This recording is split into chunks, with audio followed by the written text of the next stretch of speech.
Leo Maxwell lived in a world sketched in graphite and painted in watercolors, a vibrant, heroic landscape that existed mostly on the crisp pages of his drawing pads.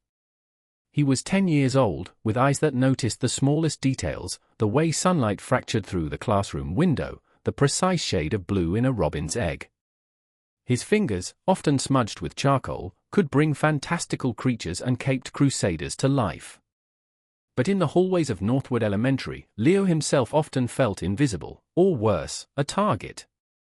He was a quiet boy, his voice rarely rising above a polite murmur, his slender frame easily lost in the bustling corridors. Northwood Elementary was, on its surface, like any other school. The scent of floor wax and old textbooks permeated the air, punctuated by the rhythmic squeak of sneakers on polished linoleum and the distant chime of the school bell. Laughter echoed from the playground during recess, and the low hum of chatter filled the cafeteria at lunchtime. For many, it was a place of learning and friendship. For Leo, however, the soundtrack of his school days was often underscored by a different, more discordant melody, the taunting laugh of Mark Stallard and his friends, the thud of his books being knocked from his hands, the sting of words designed to make him feel small. The underlying problem was a constant, gnawing ache in Leo's young life. Mark, a boy who seemed to coast on athletic prowess and an unearned sense of superiority, had singled Leo out. Perhaps it was Leo's quietness, his artistic absorption that Mark mistook for weakness. Or maybe it was simply the cruel, unthinking exercise of perceived power. Leo's hidden quality, the one even he was not fully aware of, was a profound well of resilience, an articulate mind that processed the injustice with a clarity far beyond his years, though it seldom found an outlet. He retreated into his drawings, creating heroes who stood up to villains, unaware that a flicker of that same heroism lay dormant within him, waiting for a spark. What happened next would ignite it in a way no one could have predicted. The spark came on a Tuesday, a day that began like any other, with Leo trying to make himself as small as possible. During lunch recess, he had found a quiet spot under the old oak tree at the edge of school field, his latest drawing of a winged defender, Aegis, spread before him. Mark and his two usual companions, Kyle and Sam, found him there. The confrontation was swift and brutal in its casual cruelty. "Still drawing your little freaks, Maxwell?" Mark sneered, his shadow falling over Leo's artwork. Before Leo could react, Mark's foot lashed out, not at Leo, but at the drawing, a muddy sneaker print smearing across Aegis's proud face. Then, he snatched the sketchbook, flipping through pages of painstakingly drawn heroes, his laughter sharp and dismissive. He tore out the ruined page of Aegis, crumpled it into a ball, and threw it at Leo's chest. "Maybe you should draw yourself a new friend, weirdo." "Oh wait, you can't." Leo felt a familiar cold dread, but today, something else mixed with it, a surge of desperate anger. His characters were extensions of himself, his hopes, his silent cries for justice. To see them defiled, to hear them mocked, was an attack on his very soul. He usually stayed silent, endured. But the crumpled paper, the symbol of his crushed dreams, lay at his feet. And this time, it was too much. Unbeknownst to them all, another student, Maya Rodriguez, a quiet girl from Leo's class who often had her phone out filming for her school life vlog, was capturing the scene from a distance, hidden by a row of bushes. She had seen the bullying before and had always felt helpless. Today, she felt a different impulse. What happened next was not a physical retaliation. Leo didn't shout or scream. Instead, his voice, trembling but clear, rose from a place of deep hurt. "Why?" he asked, looking directly at Mark, his eyes surprisingly steady despite the tears welling. "Why do you do this? Does it make you feel big to make someone else feel small?" "My drawings, they don't hurt anyone. They're just stories. Stories about being strong, about helping people. Is that so funny to you?" He picked up the crumpled ball of paper. "You can tear up paper, Mark, but you can't tear up what's inside someone. You can't tear up dreams. Maybe you don't have any, so you try to destroy other people's." His words, raw and unpracticed, hung in the air. Mark, taken aback by the directness, the lack of fear in Leo's gaze, just scoffed, a little less certainly this time. Whatever, crybaby. He and his friend sauntered off, leaving Leo with his ruined drawing and a heart pounding with a mixture of fear and a strange, new sensation that felt almost like strength. Maya stopped recording, her own heart aching for Leo. Later that day, she showed him the footage, her expression earnest. "Leo," she said softly, "this isn't right. What you said, people need to hear it. Can I share this?" "Maybe it will help." Leo, hesitant and scared of more repercussions, looked at the footage of himself, hearing his own words echo. He saw the pain, but also, for the first time, a flicker of the courage he usually reserved for his drawn heroes. He gave a small, uncertain nod. Maya, true to her word, uploaded the video that evening with a simple title, "Listen to Leo. Bullying hurts." She tagged the school and used hashtags like #StopBullying and #BeKind. What happened next was a whirlwind. The video, barely 2 minutes long, struck a chord. Leo's quiet, heartfelt plea, his tear-streaked face, his articulate denouncement of cruelty, it was devastatingly authentic. It started with a few shares among Northwood parents, then local community groups. By the next morning, it was being picked up by regional news aggregators. By nightfall, it was national. Leo's trembling voice was echoing across the internet. He was no longer just Leo Maxwell, the quiet boy from Northwood Elementary, he was the boy who spoke out. Leo himself was overwhelmed. His parents, initially shocked, then fiercely proud and protective, shielded him from the direct media glare, but the ripple effects were undeniable. He saw the comments online, thousands of them, messages of support, people sharing their own stories, praising his courage. A small, tentative warmth spread through him. He hadn't asked for this, but maybe, just maybe, Maya was right. Maybe this could help. His art teacher, Ms. Evans, a woman with kind eyes and paint perpetually under her fingernails, called him. "Leo," her voice was gentle, "I saw the video. You were so brave. I am incredibly proud of you. Remember what I always say? Art is truth, and you spoke your truth." Her words were a balm. Mark Stallard and his friends, however, reacted with characteristic arrogance, at least initially. They saw the early local shares and doubled down on their mockery. "Look, Leo's famous for crying." Kyle jeered in the hallway the next day, though his voice lacked its usual conviction as other students turned to glare at him.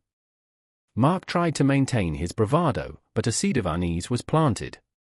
He hadn't expected this. He'd certainly never expected his casual cruelty to be broadcast for the world to see. He told himself it would blow over. It was just some stupid video. But it didn't blow over. The school administration, led by Principal Thompson, a man more accustomed to dealing with budget deficits and PTA meetings than viral videos exposing a rot within his school, was caught flat-footed. His initial response was a bland statement about looking into the matter and fostering a positive school environment, which only fueled the online outrage. Parents were calling, demanding action. Local news vans started appearing outside Northwood Elementary, their satellite dishes pointing skyward like metallic accusers. The pressure mounted, becoming a palpable force within the school walls. Mark's parents, influential in the local business community, tried to intervene, suggesting it was all a misunderstanding, boys being boys, but the video was undeniable. Leo's pained, articulate words cut through any attempt to diminish the incident. Leo, amidst the storm, felt a confusing mix of emotions. There was fear, certainly. Fear of Mark's retaliation, fear of the unrelenting attention. He would see his own tear-streaked face on a news website thumbnail and a wave of nausea would hit him. He stayed home from school the day after the video truly exploded, his parents thinking it best. He sat in his room, his art supplies untouched. Had he done the right thing? Was this courage, or had he just made things worse for himself? He looked at his drawing of Aegis, the one Mark had crumpled. He carefully smoothed it out, the muddy sneaker print a permanent scar, but the hero's determined gaze, though faint, was still there. Ms. Evans' words came back to him, "That is truth, and you spoke your truth." Maya texted him constantly, sending screenshots of supportive messages, telling him he wasn't alone. Her unwavering belief in him was a lifeline. The situation at Northwood reached a boiling point. Principal Thompson, facing immense pressure from the school board, the media, and enraged parents, knew he had to do more than issue platitudes. He announced an all-school assembly for the following morning, 2 days after Leo's video had begun its meteoric rise. The stated purpose was to address recent events and reaffirm the school's commitment to a safe and respectful learning environment. Everyone knew it was about Leo. Leo, after much gentle persuasion from his parents and Ms. Evans, agreed to attend. He needed to face this, not hide from it. He felt a sliver of hope that perhaps, finally, things might change. He had no idea just how much. The atmosphere in the Northwood Elementary auditorium the next morning was thick with anticipation and a nervous energy that vibrated through the hundreds of assembled students and staff. Fluorescent lights hummed overhead, casting a sterile glow on the rows of anxious faces. Leo sat with his class, Ms. Evans on one side, Maya on the other, offering silent support. He could feel Mark Stallard's eyes on him from across the room, a gaze that was no longer openly mocking, but sullen and uncertain. Principal Thompson stood at the podium, clearing his throat, his usual confident demeanor visibly strained. He began his speech with practiced, somewhat hollow phrases about community, respect, and learning from difficult situations. The students shuffled restlessly. It felt like another lecture, another attempt to smooth things over without truly addressing the wound Leo's video had exposed. Then, just as Principal Thompson was launching into a particularly convoluted sentence about proactive measures and collaborative paradigms, a subtle commotion started at the back of the auditorium. A side door, usually kept locked, creaked open. Heads began to turn. Whispers rippled through the rows of students like a sudden breeze. 2 imposing figures in dark suits stepped inside, followed by someone even taller, someone who moved with an athletic grace that was instantly recognizable, even in a simple t-shirt and jeans. A collective gasp, sharp and sudden, sucked the air from the room. Principal Thompson faltered, his words dying on his lips as he, too, turned towards the entrance.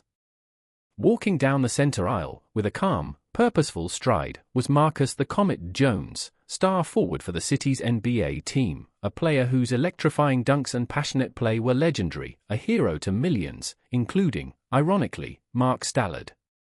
Silence, absolute and profound, fell upon the auditorium. Students sat bolt upright, their eyes wide with disbelief. Teachers exchanged stunned glances. Marcus Jones, in their school auditorium? It was surreal.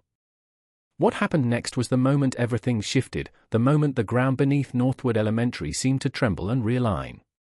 Marcus Jones didn't head for the stage or acknowledge Principal Thompson, who looked utterly bewildered.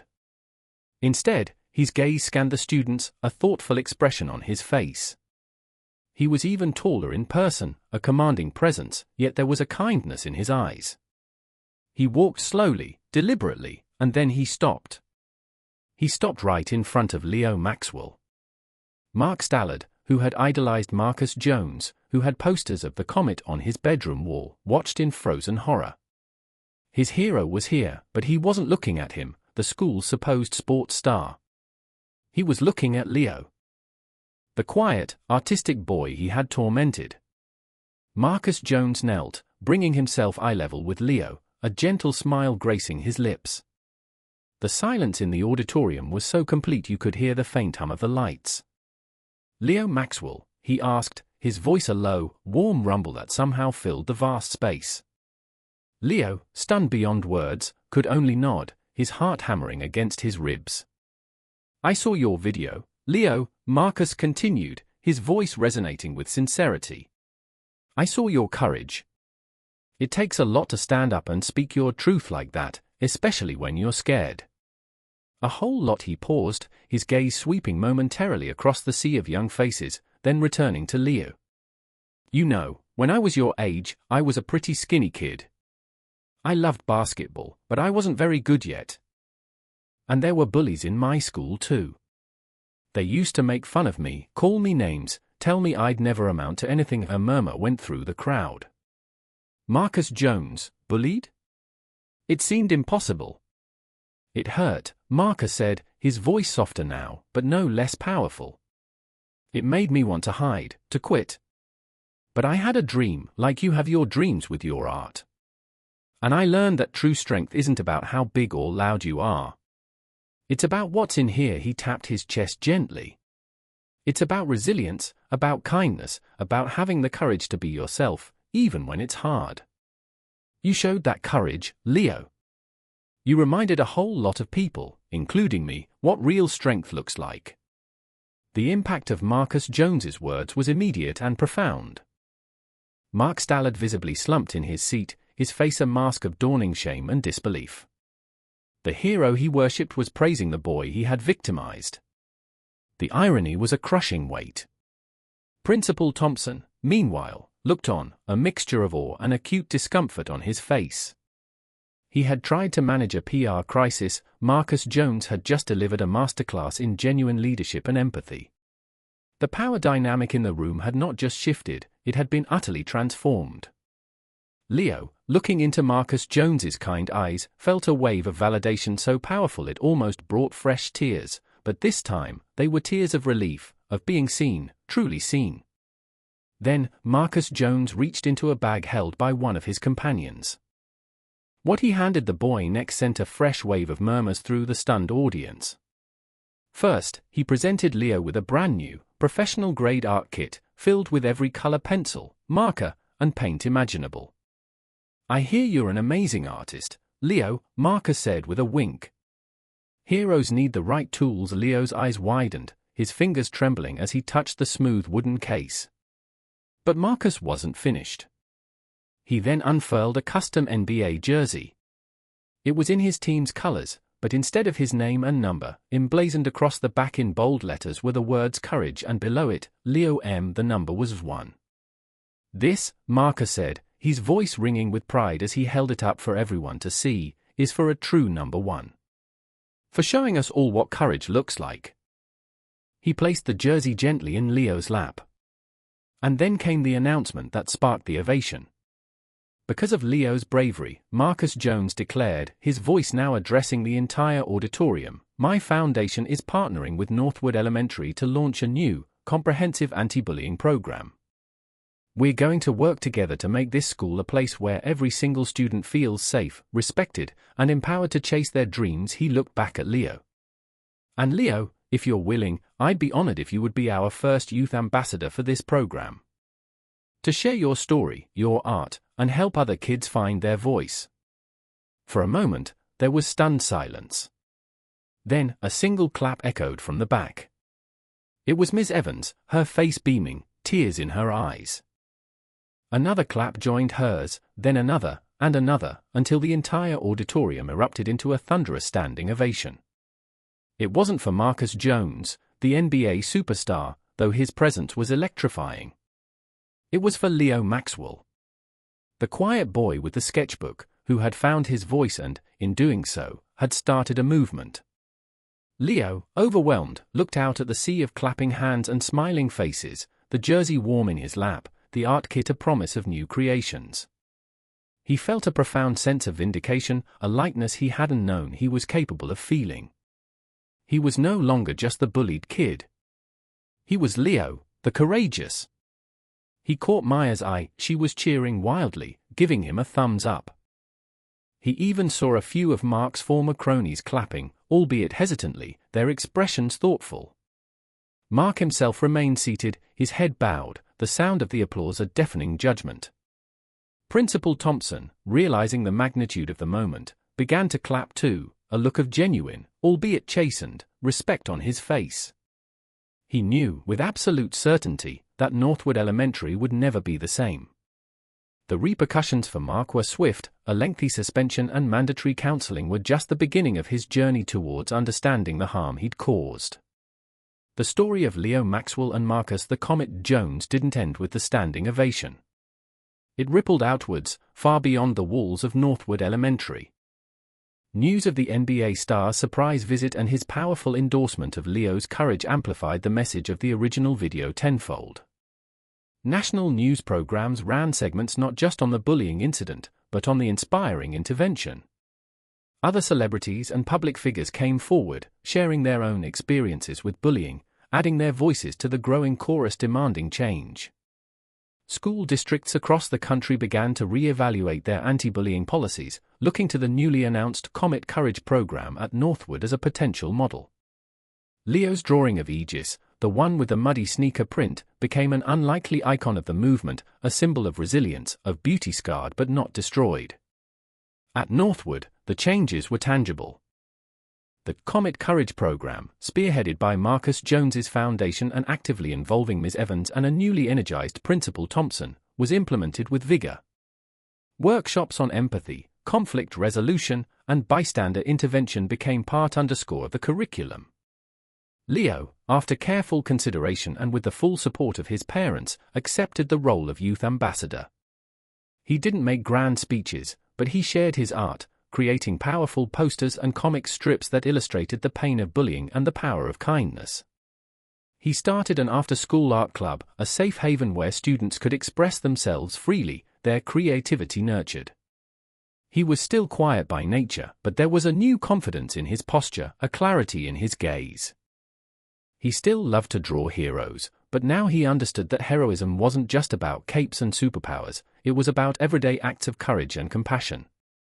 The contrast between the old Leo, who hunched his shoulders and tried to disappear, and the new Leo, who walked the halls with a quiet sense of purpose, was striking. He still faced challenges, but he was no longer alone. He had allies, friends, and the unwavering support of his family and teachers. And Mark Stallard? The humiliation of that assembly was a harsh but necessary lesson. His parents' influence couldn't shield him from the consequences of his actions or the genuine disdain he now faced from many of his peers. The suspension, the counseling, and the undeniable public shame forced him into a period of deep reflection. Months later, long after the news crews had departed and the initial furor had subsided, Mark approached Leo in the school library. His apology was quiet, unforced, and sincere. He spoke of his own insecurities, his misguided attempts to feel powerful. Leo listened, and then, with a grace that surprised even himself, he accepted it. Forgiveness, he was learning, was its own kind of strength. The core themes of Leo's story echoed loudly, the incredible power hidden in a single voice, the courage it takes to speak truth to cruelty, and the profound impact that one person's empathy, especially someone in a position of influence like Marcus Jones, can have. It was a testament to the fact that hidden potential often resides where it's least expected, and that true worth is not determined by popularity or athletic prowess, but by character and kindness. The narrative of the bullied kid had been rewritten into a narrative of empowerment, resilience, and the extraordinary change that can begin with one small, brave act. The antagonist's downfall wasn't just a punishment, it was an opportunity for growth, a stark reminder that arrogance and cruelty ultimately lead to isolation. Leo's journey was a powerful illustration of how one individual, initially underestimated and subjected to injustice, could rise above adversity, not through retaliation, but through the quiet strength of his convictions and the unexpected amplification of his voice. His experience, magnified by the kindness of a stranger who saw his inherent worth, transformed not only his own life but also sparked a much larger conversation, inspiring countless others to find their own courage. He continued to draw, his art now imbued with an even deeper sense of purpose, his heroes reflecting the complexities and triumphs of the human spirit he had witnessed firsthand. So, what can we learn from Leo Maxwell and the NBA star who walked through his school doors? The lessons are manifold.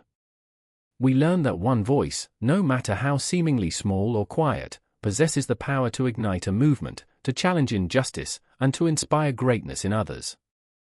Courage, as Leo demonstrated, is not the absence of fear, but the act of speaking and standing up for what is right, despite that fear. It reminds us that heroes don't always wear capes, sometimes they carry sketchbooks, and sometimes they wear basketball jerseys, but most importantly, they see the hero in others. The world needs more people like Leo, brave enough to share their truth, and more people like Marcus Jones, compassionate enough to listen and to lift others up. Talent and worth are not confined by appearances or assumptions. They reside in the heart, in the spirit, in the quiet dignity with which we face our challenges. So, share this story if you believe in the transformative power of kindness and courage. Let it serve as a reminder to look closer, to listen deeper, and to never underestimate the potential within yourself or within those around you. Stand up for someone who needs an ally. Offer a word of encouragement. Choose empathy over apathy. Let's all work together to make every school, every workplace, every community, a safe and supportive space where everyone feels seen, heard, and valued. Because true strength isn't about tearing others down, it's about building them up.